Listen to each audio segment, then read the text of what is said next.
नमस्कार, स्वागत है आपका अपना प्रदेश उत्तर प्रदेश में। मैं हूं आपके साथ सचिन चौहान। उत्तर प्रदेश के मुख्यमंत्री केशव प्रसाद मौर्य रामपुर के दौरे पर हैं, जहां पर डिप्टी सीएम ने पार्टी कार्यालय पर कार्यकर्ताओं पदाधिकारियों के साथ समीक्षा बैठक की है। साथ ही आगामी चुनाव को लेकर जीत का मंत्र उन्होंने दिया। इस दौरान उन्होंने विपक्ष पर भी जमकर निशाना साधा है।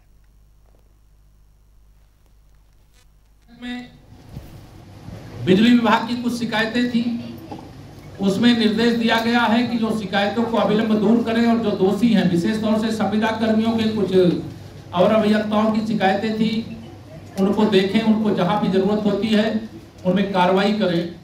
भ्रष्टाचार की जहां पर भी शिकायत है, जरूरत पड़ेगी तो एंटी करप्शन की टीम भी लगाएंगे और जो इस प्रकार के दोषी होंगे उनको पकड़ेंगे और उनके खिलाफ कठोर से कठोर कार्रवाई करेंगे।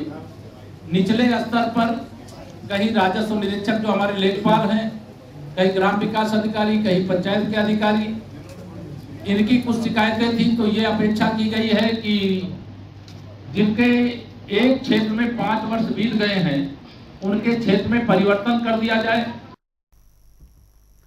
और वहीं स्वच्छता ही सेवा अभियान के तहत प्रदेश भर में सेवा पखवाड़े का आयोजन ये किया जा रहा है। इसे लेकर बीजेपी के प्रदेश अध्यक्ष भूपेंद्र चौधरी ने क्या कुछ कहा, वो भी सुन लेते हैं। 15 दिन का एक सेवा पखवाड़ा हमारा पार्टी के द्वारा कार्यक्रम आयोजित है। उसमें रचनात्मक कार्यक्रम भी है, सेवा के काम भी हैं, हमारे संगठनात्मक काम भी हैं और अलग अलग हमारे बूथों के कार्यक्रम हैं, सामाजिक वर्गों के हिसाब से हमारे संपर्क के कार्यक्रम हैं। तो उसी सिलसिले में आज महिलाओं की और अनुसूचित मोर्चे की बैठक है। आगामी कार्यक्रमों की दृष्टि से किस प्रकार से हमें अपने कार्यक्रमों के माध्यम से जनता के बीच में जाना है, इसकी रूपरेखा बैठक करके हम लोग आज बनाएंगे। क्या महिला आरक्षण को चुनावी धार बनाएगी, हथियार बनाएगी बीजेपी? निश्चित रूप से देश की आधी आबादी के लिए बहुत बड़ा कदम सरकार ने उठाया है। हम सबके लिए बहुत गर्व की बात है और निश्चित रूप से भारतीय जनता पार्टी हमेशा महिला अधिकारों के प्रति, हमारी अपनी बहनों के अधिकारों के प्रति, उनके संरक्षण के प्रति हम लोग समर्पित रहे हैं। और संगठन में भी आपने देखा होगा पिछले 20 वर्षों से हमने संगठन में 33% आरक्षण अपनी बहनों को दिया है। ठीक है। और वही महिला आरक्षण को लागू करने की मांग को लेकर लगातार विपक्ष इस पर हो हल्ला है और सरकार पर हमलावर भी नजर आ रहा है। ऐसे में बीजेपी सांसद बृजभूषण शरण सिंह का बयान भी सामने आ गया। सांसद ने कहा कि महिला आरक्षण को इस चुनाव में किसी भी हाल में लागू नहीं किया जा सकता। दरअसल बृजभूषण शरण सिंह बहराइच के अराई कला में आयोजित कार्यक्रम में वो पहुंचे थे, जहां पर उन्होंने मेधावी छात्रों, उन्नतिशील किसानों समेत प्रशासनिक सेवाओं में चयनित अभ्यर्थियों के परिवार वालों को सम्मानित किया है। और इस दौरान उन्होंने महिला आरक्षण बिल को लेकर भी, जो अब कानून बन चुका है, उसको लेकर भी उन्होंने बयान दिया है।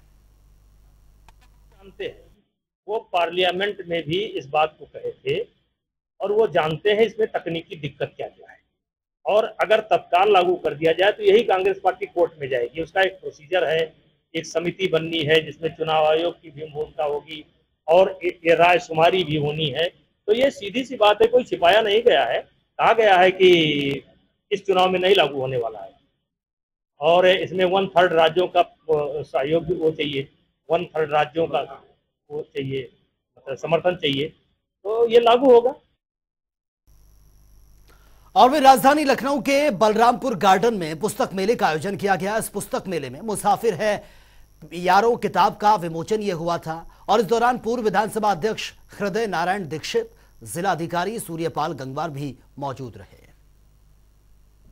इसमें एक यात्रा है, एक बतौर पत्रकार जो मेरी एक यात्रा है, जब मैंने करियर शुरू किया था और जहां पे मैं अभी पहुंचा हूं, तो इस यात्रा के दौरान मुझे कुछ इंटरनेशनल फेलोशिप मिली, जिनकी वजह से मुझे यूनाइटेड नेशंस की कुछ कॉन्फ्रेंसेस कवर करने के लिए विदेशों में जाना पड़ा।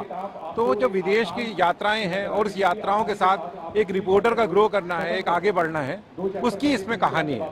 दरअसल किताबों का महत्व आप देखिएगा फिर से बढ़ रहा है, क्योंकि लोग मोबाइल में आंखें खराब हो रही हैं लोगों की, और मोबाइल लोगों को अब एक अच्छा एहसास नहीं देता है। अगर आप रात को मोबाइल देख के सोते हो तो आपको लगता है आपने कुछ गलत किया, लेकिन अगर आप एक किताब पढ़ के सोगे तो आपकी नींद भी अच्छी आएगी और आपको लगेगा कि आपने कुछ बेहतर काम किया है। और वहीं उप निबंधक फार्म सोसाइटीज और चिट्स के बाबू अजय कुमार यादव को मिठाई के डिब्बे में घूस लेते हुए विजिलेंस टीम ने गिरफ्तार कर लिया है। अजय गोकुल की श्री कृष्ण उच्चतर माध्यमिक विद्यालय समिति के सदस्य भिवानी शंकर से विवाद निपटाने के लिए 1 लाख रुपए घूस मांगी गई थी। मामले में उप निबंधक कार्यालय में 3 साल से समिति का यह विवाद लंबित चल रहा था और हमारे संवाददाता ममता भारद्वाज की आप ये रिपोर्ट देखिए। इस समय हम मौजूद हैं आगरा के चिट फंड सोसाइटी के ऑफिस पर। आपको बता दें कि ये चिट फंड सोसाइटी का ऑफिस ये एनजीओस के रजिस्ट्रेशन के लिए किया जाता है। जो एनजीओस के रजिस्ट्रेशन होते हैं ये जनता की सेवा यानी कि जनहित में किए जाते हैं, लेकिन ये जनहित के कार्यों के में भी यहाँ के बाबू, यहाँ के अधिकारियों पर तमाम तरह के पहले भी आरोप लगे थे। यहाँ के कई कर्मचारियों पर वीडियो वायरल हुए थे, लेकिन एक बार फिर यहाँ कल जो चिट फंड का ऑफिस है यहाँ पर विजिलेंस के द्वारा एक रेड डाली गई। यहाँ विजिलेंस के रेड के बाद में यहाँ रंगे हाथों 1 लाख की रिश्वत के एवज में यहाँ बाबू को रंगे हाथ अजय कुमार को पकड़ा गया। लेकिन बात कर लेते हैं यहाँ अजय कुमार की, तो अजय कुमार के द्वारा लगातार जो लोगों की उनके लिए उनके खिलाफ तमाम लोगों की यहाँ शिकायतें सुनने को मिल रही थी। लेकिन अगर बात करें बाबू की, तो बाबू अपनी बात से कभी भी 1 पैसे भी कम ना करने की बात कहता था। लेकिन एक बात और आपको बता दूं कि महज 5 महीने के अंदर ये दूसरा बाबू भ्रष्टाचार में पैसों की रिश्वत लेते हुए रंगे हाथ विजिलेंस के द्वारा पकड़ा गया। इससे पहले भी 5 महीने पहले यानी कि मई में यहाँ ब्रजेश कुमार को भी इसी भ्रष्टाचार में 10,000 की रिश्वत लेते हुए रंगे हाथ पकड़ा गया। मेरे साथ और भी यहाँ ऐसे लोग हैं जो इनकी भी फाइल की है, मैं इनसे बात कर लेती हूँ कि इनके साथ जो फाइल थी इनका भी एक सोसाइटी था, उसमें क्या क्या हुआ था। सर नाम बता दीजिए। सर मेरा नाम अमित यादव जी। अमित जी, क्या किस तरह का यहाँ रहता है और आपकी, जैसा कि आप बता रहे थे कि आपकी फाइल भी यहाँ आपने यहाँ से पास कराई थी, उसमें क्या क्या? ये चिट फंड ऑफिस दलाली का बहुत बड़ा अड्डा है। रिश्वतखोर सबरे बाबू, यहाँ पर अगर आप रिश्वत दे देते हैं तो काम हो जाएगा, अगर रिश्वत ना देते हैं तो टहलाने का काम किया जाता है। रात को 7-7, 8-8 बजे तक जो ऑफिस खुला रहता है, रात में नंबर 2 के सबरे काम होते हैं। ठीक है, रात में फाइल इधर से उधर होती है। जो अजय बाबू था, जो पहले भी जेल जा चुका है, इस पर एक हमारी फाइल थी, उसमें हमसे इसने रुपये मांगे गए थे।